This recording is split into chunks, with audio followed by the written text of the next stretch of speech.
आज अयोध्येमध्ये एक भव्य दिव्य सोहळा रंगणार आहे। एनडीटीव्ही मराठीवर आपण सुद्धा या सोहळ्याचे साक्षीदार होणार आहात। हा सोहळा आहे राम दरबाराच्या प्राणप्रतिष्ठेचा। रामलल्लाच्या प्रतिष्ठापनेनंतर आता राजाच्या रूपामध्ये रामाची प्रतिष्ठापना केली जाणार आहे। प्रत्यक्ष कार्यक्रम 3 जूनलाच सुरू झालाय। आज सकाळी 11:25 प्रत्यक्ष प्रभू रामचंद्राच्या दरबारामधील मूर्तीची प्राणप्रतिष्ठा सुरू होईल। 11:40 हा कार्यक्रम संपेल। त्यानंतर सीता मातेसह लक्ष्मण हनुमंताच्या मूर्तीची सुद्धा प्राणप्रतिष्ठा केली जाणार आहे।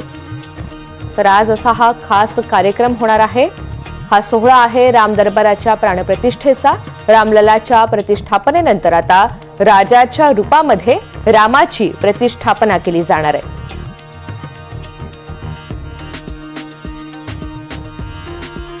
तर या सोहळ्याच्या निमित्तानं इतर सुद्धा काही कार्यक्रम, धार्मिक कार्यक्रम याचं सुद्धा आयोजन करण्यात आलेलं आहे।